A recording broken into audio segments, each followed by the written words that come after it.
ইমানদারকে আল্লাহ হারাম খাওয়াবে না, ইমানদারেরা হারাম খায় না। আরেক হাদিস আছে ইমানদার ইমান থাকা অবস্থায় জিনা করতে পারে না, ইমান থাকা অবস্থায় চুরি করতে পারে না, ইমান থাকা অবস্থায় নামাজ ছাড়তে পারে না। ইমানদারের ইমান যখন তার থেকে আলাদা হয়ে যায়, তখন সে চুরি করে, তখন সে জিনা করে, তখন সে মদ পান করে, তখনই সে নামাজ ছাড়ে। ইমান থাকা অবস্থায় এগুলা করতে পারে না রে। আর ইমানদার ইমান থাকা অবস্থায় হারাম খাইতে পারে না। ইমানদারের ইমান যখন তার থেকে আলাদা হয়ে যায়, তখন এই হারামের মধ্যে নিমজ্জিত হয়ে পড়ে। এই জন্য আমার ভাইয়েরা, আল্লাহ যারা ইমানদার, আল্লাহর দয়ায় আল্লাহ তাদেরকে হারামের থেকে ফিরাইয়া রাখে। কিন্তু ইমানদারের জন্য আল্লাহর পক্ষ থেকে রিজকে কারিম অর্থাৎ রিজকে হালাল, হালাল রিজিকের ব্যবস্থা আমার আল্লাহ করেন। উচ্চ আওয়াজে বলেন না সুবহানাল্লাহ। একজন বুজুর্গ আল্লাহর ওলি 3 দিনের অনাহারি। কয় দিনের? জোরে বলেন। কথাটা ফিনিশিং নিয়ে আসছি, আর 10 মিনিট সময় দিবেন তো আপনারা? না, দিতেন না। কি বলেন, দিবেন? হ্যাঁ, সভাপতি সাহেব কি দিবেন তো? রাজি আছেন? মাশাআল্লাহ। কে কে রাজি নেই একটু হাত তোলেন।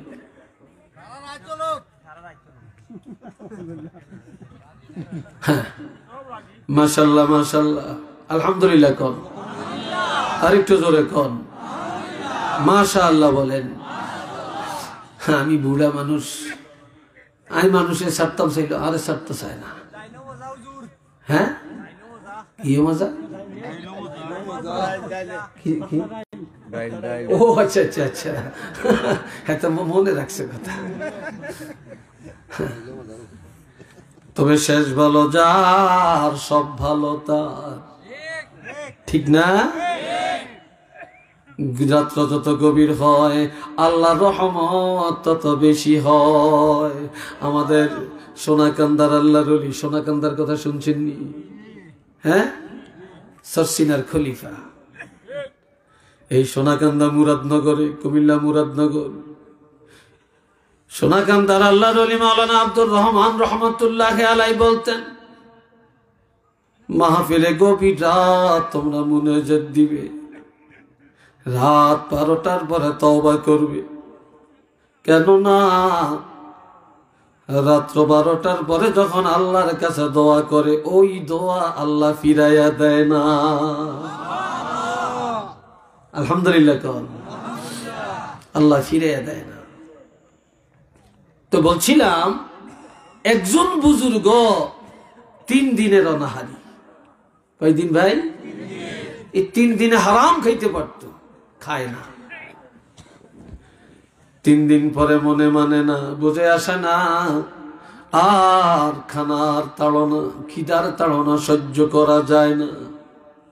খাবারের জন্য তিনি একটা বড় বিশাল বাগানে ঢুকলেন। বাগানে গিয়ে কোনো খাবার পায় না রে, দেখে একটা মরা পাখি বাগানে পড়ে আছে। কি আছে? মরা পাখি।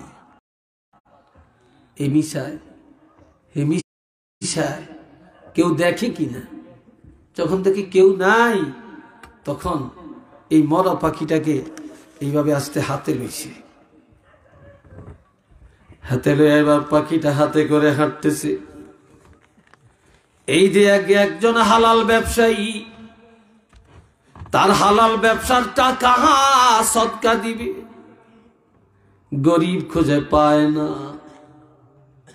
এই লোকটা গরিব তালাশ করতে করতে বাগানে যায়।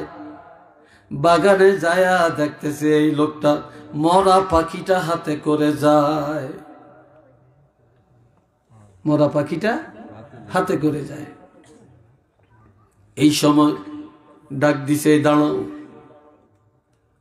বলে, তুমি মরা পাখিটা নিয়ে যাও কেন?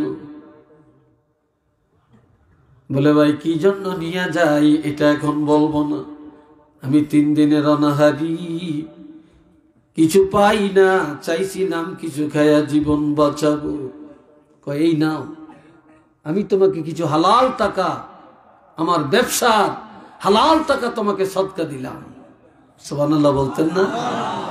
আর একটু জোরে বলতেন না? হালাল টাকা সদকা দিলাম।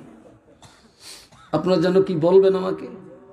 হ্যাঁ, মাশাআল্লাহ। সাজ্জাদ সাহেব আসছেন? হাবিব সাহেব হ্যাঁ আসেন নাই? আচ্ছা, রে বন্ধুরা আমার, এখন হালাল টাকা পাওয়ার পর ওই বুজুর্গ মরা পাখিটা ফেলে দিয়া হোটেলে যায় খাবার কিনে খাইতে লাগে। যে লোকটা তাকে সদকা দেয় সেও আস্তে আস্তে পিছনে যায় খানা টেবিলের পাশে দিয়া বসে বসে বসে জিজ্ঞাসা করে, ভাইরে তুমি একটা মরা পাখি হাতে নিয়ে দৌড়াচ্ছিলে, এই সময় আমি তোমাকে সদকা দিলাম, আমি দেখেছি তুমি পাখিটা ফেলে দিয়ে হোটেলে আইসা খানা খাইতে শুরু করলা, কারণটা বলো। বলে কারণটা হলো আমি কোনোদিন হারাম খাই না, হারাম খাইলে খাওয়ার অনেক সুযোগ ছিল, কিন্তু জীবন বাঁচে না, বাগানে যায় হালাল খানা পাই না।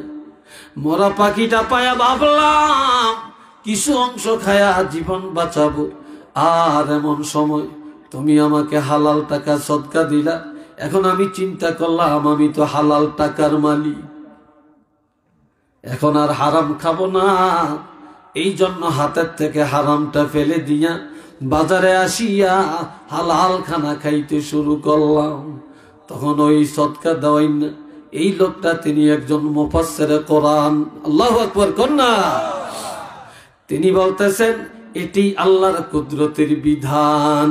লাহুম দারাজাতুন ইনদা রাব্বিহিম ওয়া মাগফিরাতুন ওয়া রিজকুন কারীম। আল্লাহ বলছেন ঈমানদারকে আল্লাহ তিনটা পুরস্কার দিবেন। 1 নম্বরে আল্লাহ দিদার, 2 নম্বরে ক্ষমা, 3 নম্বরে হালাল রিজিকের ব্যবস্থা। হারাম খাইতে চাইলেও আল্লাহ তারে খাওয়াবে না, আল্লাহ তাকে হালাল খানার ব্যবস্থা করে দেন। একটু চিল্লে বলেন না সুবহানাল্লাহ। একটা কথা বললে হয়তো মনে কষ্ট হবে, বলতাম কষ্ট নিতেন না? তবে আপনারা যুবকরা অনেক ভালো। দাও, আমার একটু পান খাওয়ার অভ্যাস, মাইন্ড করবেন না আবার? হ্যাঁ, কথা বলতে বলতে মুক্তিটা হয়ে যায়। খাই আসছি তো, আর লাগবে না, চলবে। আমি আবার সব সময় কাঁচা সুপারি খাই, 12 মাস আল্লাহ খাওয়ায়, আমি শুকনো খেতে পারি না। এ বন্ধুরা আমার খেয়াল করেন, কথা কই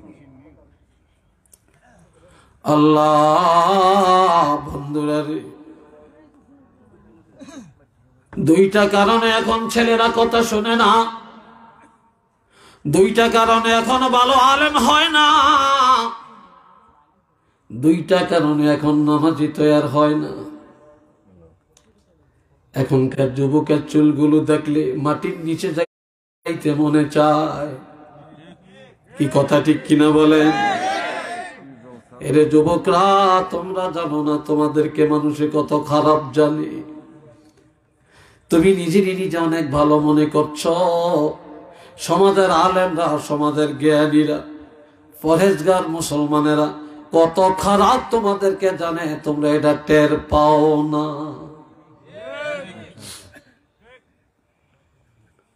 আমার নবীর সুন্নত অনুসরণ করে না, কিন্তু ইহুদি নাসারার চুলগুলো দেখে দেখে অনুসরণ করে চুল রাখে। মসজিদে নামাজ পড়তে যায়, টুপি মাথায় দেয় না, কথা ঠিক কিনা? মসজিদে নামাজ পড়তে যায়, নজর করলে সব মাথা কালা। মুসলমান যুবকের মাথা থাকবে টুপিওয়ালা, কিন্তু নজর করলে দেখা যায় সব টুপি ছাড়া। নাউজুবিল্লাহ কইতেন না? আর একটু ধরে বলতেন না? এ বন্ধুরা আমার,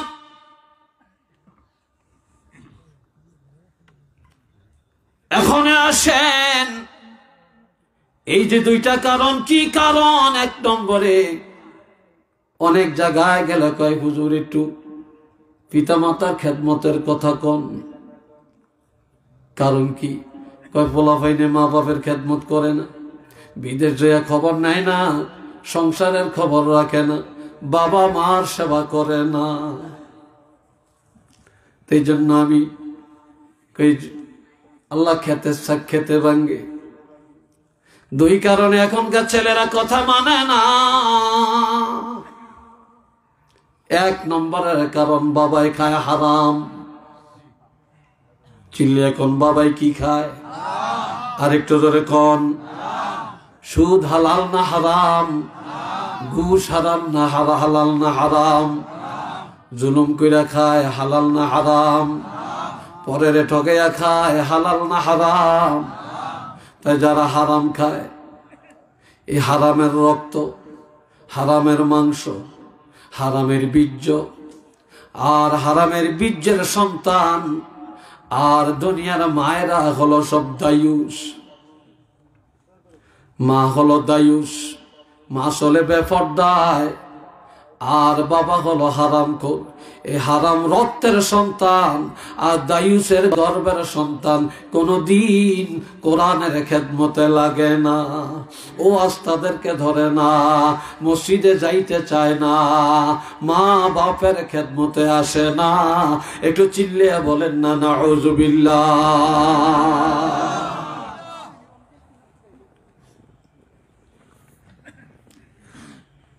এখন আমার আল্লাহ বলেন قد أفلح المؤمنون, ইমানদারেরা নাজাত পায়া গেছে। এই কথা বলেন কেন? ইমানদারেরা নাজাত পায়া গেছে। কে বলছে?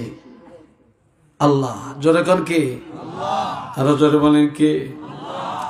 ইমানদারেরা নাজাত পায়া গেছে কেন? আল্লাযীনা হুম ফি সলাতিহিম খাশিউন, ইমানদারেরা তাদের নামাজে আল্লাহকে ভয় করে। নামাজের টাইম হলে আল্লাহর ভয়ে নামাজ পড়ে, নামাজে দাঁড়ায় আল্লাহর ভয়ে নামাজ পড়ে, রুকু করে সেজদা করে। আর মুনাফিকেরা ভালো জামা গায়ে দিলে নামাজ পড়ে না, শীতের দিন ভালো জুতা মোজা খুললে ওযু করে না, ওযুর ডরে তারা নামাজ পড়ে না। টাইটুই লাগিয়া যায়, এগুলা কিভাবে খুলবে তার জন্য নামাজ ছেড়ে দেয়। ঠিক নি? ঠিক নি? শ্বশুর বাড়ি যে নামাজ পড়ে না, জামার ইস্তারি ভেঙ্গে যাবে। কথা ঠিক কিনা? জামার ইস্তারি ভেঙ্গে যাবে। হাটে বাজারেও পড়ে না।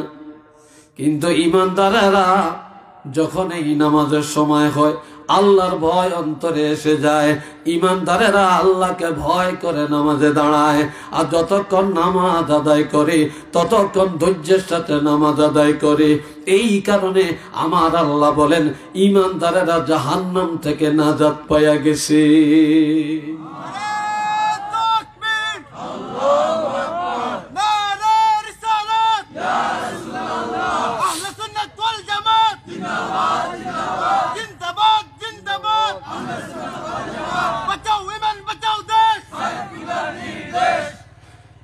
আল্লাহর হাবিব যখন অসুস্থ, কথা শেষ, আল্লাহর হাবিব অসুস্থ, হযরত সিদ্দিক আকবর মসজিদে নববীতে নামাজের ইমামতি করেন। কে? হযরত আবু বকর সিদ্দিক। আর এই সময় নবীজি হযরত আয়েশা সিদ্দিকাকে বলে, আয়েশা রে, তুমি একটু ধরে আমাকে বসাও। নবী বসতে পারেন না, আয়েশাকে বলে একটু ধরে বসাও।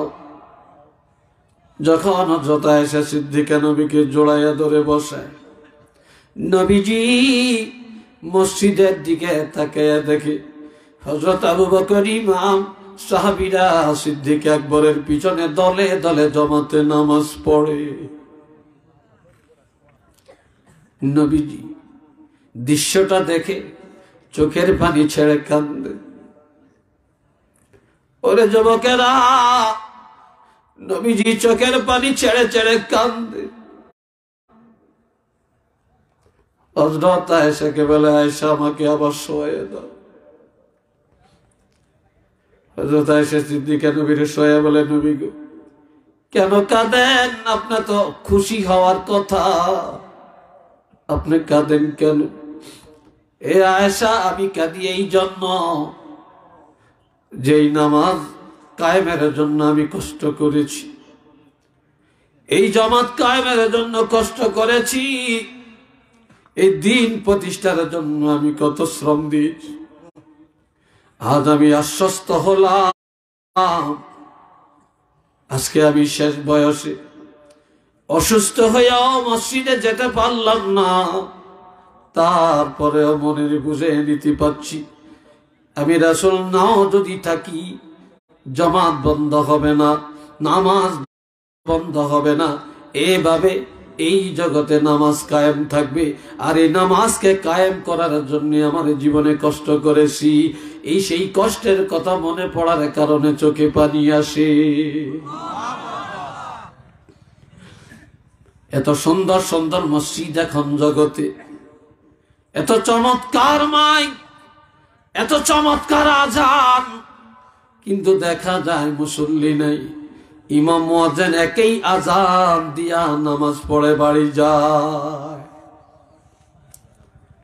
বন্ধুরা রে আমার, এই জন্য হাতে ধরি পায়ে ধরি রে, ইমানদারের ইমানের পরিচয় হলো নামাজ। নামাজ আছে যার, ইমান আছে তার। নামাজ নাই যার, ইমান নাই তার।